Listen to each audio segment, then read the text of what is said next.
¿cómo venimos con el tema de la tasa de duplicación nosotros acá en General Rodríguez? ¿Cómo venimos con ese tema? Y mal, si te tengo que decir, mal. Mal, ¿por qué? Porque ¿qué es la tasa de duplicación? Es el tiempo que tardamos en una determinada población, el tiempo que tardamos en duplicar la cantidad de casos que tenemos en el día cero. Es decir, yo tengo 10 casos, ¿cuánto tiempo tardo en tener 20? La cantidad de casos diarios hasta hace más o menos 20 días atrás, la cantidad de casos diarios en promedio era de un caso, como mucho, un caso o hasta menos de un caso de promedio en una semana. Sí. Y esto hacía que duplicar 20 casos o duplicar 15 casos llevara un montón de tiempo. Es así que llegamos a tener hasta 27 días de tasa de duplicación, tomando en cuenta los números que tienen significación estadística. Hay veces que por ahí con muy poquitos casos vos querés hacer el cálculo y los números que te da son números que no son estadísticamente significativos. Entonces, cuando ya tenés un cierto valor, un cierto número, siempre la estadística tiene eso, necesitas tener números más o menos grandes para que tenga validez. Entonces, cuando ya tuvimos una cantidad de casos suficiente, llegamos a tener hasta 27 días de duplicación de casos, y desgraciadamente desde hace 10 días para esta parte, que tuvimos la implosión, digamos, de casos, de transmisión en algunos barrios, sobre todo en la ampliación Agua de Oro, hemos tenido la triste noticia de ver descender esa tasa hasta valores cercanos a 7. Es decir, tardamos una semana en duplicar los casos a este ritmo.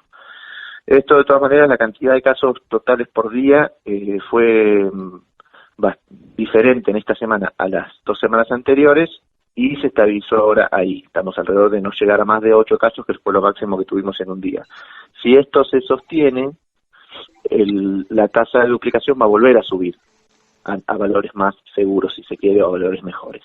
Porque en realidad, al tener más cantidad de casos, cuando lleguemos a los 100 casos, para llegar a 200, si seguimos teniendo 7, 8 contagiados, 6 contagiados, 5 contagiados, vamos a tardar un montón en llegar a 200. ¿Se entiende?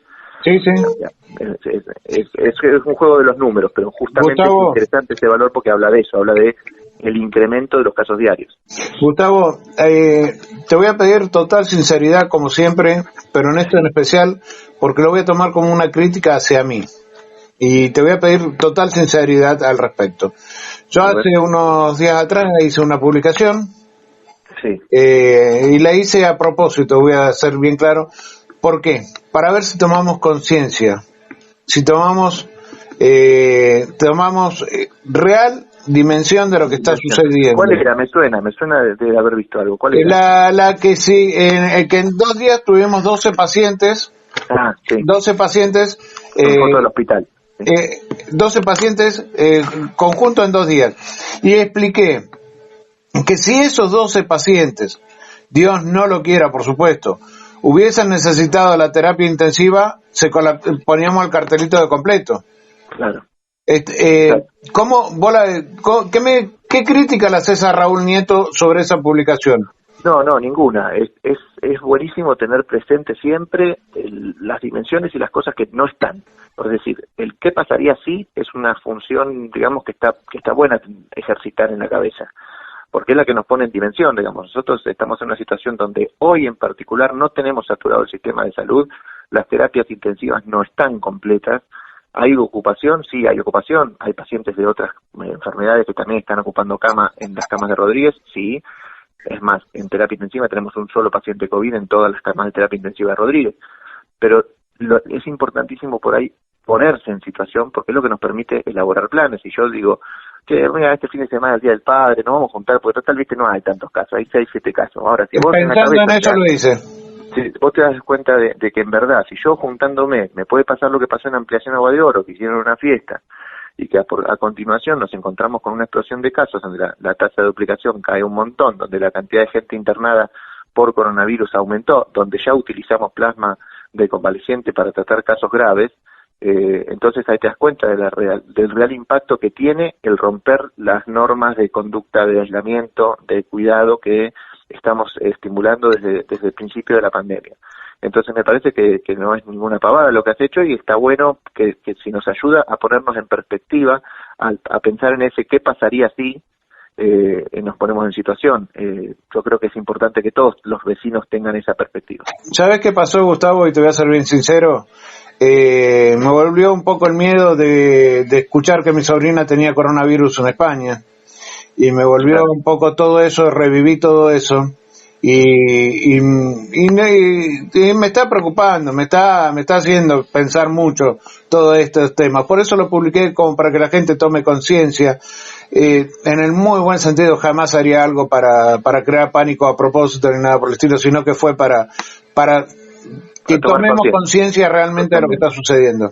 Todos tenemos a alguien en la familia, a alguien a la que queremos mucho y que es población de riesgo. Eso es casi invariable. O sea, cuando uno se pone en la cabeza o tiene en la cabeza la idea que a todos nos puede pasar, porque realmente es una vida muy desagradable la de vivir encerrado, muy desagradable la de no poder estar en contacto, la de no poder saludar a los seres queridos, la de no poder abrazar a alguien.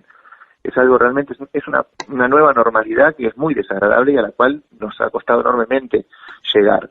Pero cuando uno se siente apremiado por esas necesidades, tiene que poner en la cabeza, tiene que pensar y decir, mis seres queridos, la persona esta, mi mamá, mi papá, mis suegros, mi abuela, mi esposa que tiene una enfermedad preexistente, por ejemplo, no lo digo por mí, digo como ejemplo, sí. Digo, todas esas personas que yo quiero y que si se enfermaran de coronavirus realmente podrían tener una evolución hasta fatal. ¿Vale la pena no esperar un poquito? Te cuento en qué situación estamos, porque está bueno siempre también que todos los vecinos sepan en qué estamos trabajando y por qué estamos trabajando en lo que estamos haciendo.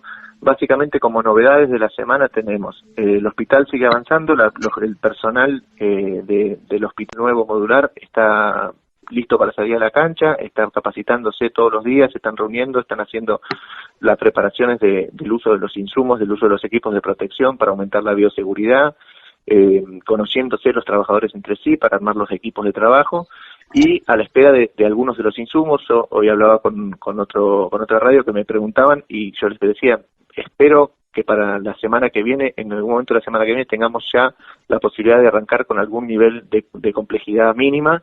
Esto va a ser así, digamos, el hospital no va a arrancar cuando esté 100% listo, pero sí cuando tengamos la posibilidad de descomprimir los otros hospitales si es necesario.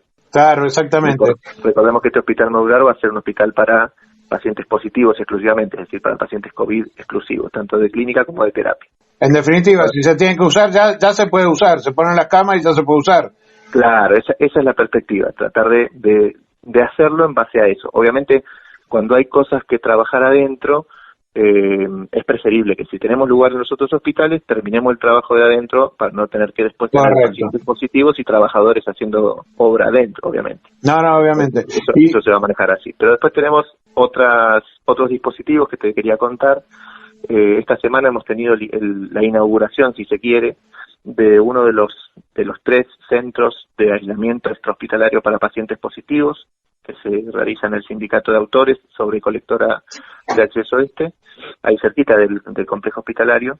Sí, correcto. Ya ha empezado esta semana a recibir sus primeros pacientes. Tenemos compañeras y compañeros que están viviendo con los pacientes ahí dentro para asistirlos, para desde la asistencia básica elemental, los controles de enfermería, controles médicos y hasta para pasar música. O sea, es un lugar que se ha logrado hacer con mucha calidez y con mucho amor, y ya ha recibido los primeros pacientes del Vicente López y los estamos alojando allí para mantenerlos en control, en aislamiento, porque no pueden ejercer el aislamiento en su domicilio, y lo hacemos en este centro. Y lo último que te quería decir es que también largamos esta semana la movida territorial en los barrios. Nos parece muy, muy, muy importante, es la posibilidad de entrar en el territorio lo más profundo posible para tratar de llegar a detectar aquellos casos que puedan representar un caso de coronavirus, un caso sospechoso. Recorrimos el día miércoles el barrio Ampliación Agua de Oro y hicimos lo que se llama el programa del Plan Detectar, el puerta a puerta.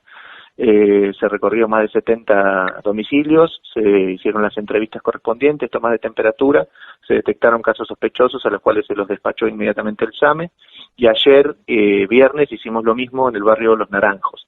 Esto va a ser así, vamos a ir rotando los sitios de acuerdo básicamente a la geografía o la ubicación de los casos donde mayor cantidad de concentración de casos positivos tenemos, es donde vamos a estar trabajando puerta a puerta, rastreando posibles contactos que hayan empezado con síntomas. Así que esa es una tarea que es de muy difícil coordinación, porque implica grandes cantidades de personas con sus equipos de protección correspondientes y pateando la calle, pero es una herramienta fundamental para detectar tempranamente y poder aislar a tiempo. Gustavo, un tema que me surge, una pregunta que me surge a raíz de todo esto. Sí. A raíz de todos estos testeos que se están haciendo, podemos llegar a tener más casos en estos días, obviamente. Claro.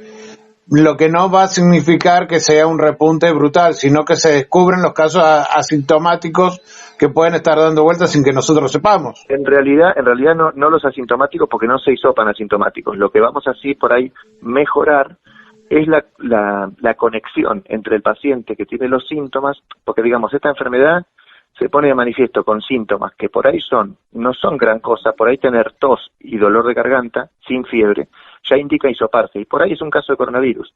Y por ahí hay personas que en su vida cotidiana tener un poco de tos no les cambia mucho, y una molestia al tragar tampoco, y por ahí no se conectan, o porque les cuesta conectarse, tenemos dificultades, eso es una cosa que es imposible negarlo, hay dificultad para comunicarse con el SAME a veces, por la enorme cantidad de llamados que hay, porque las cosas se exceden de las manos a veces, y en esa situación es una forma de ir a buscar al paciente.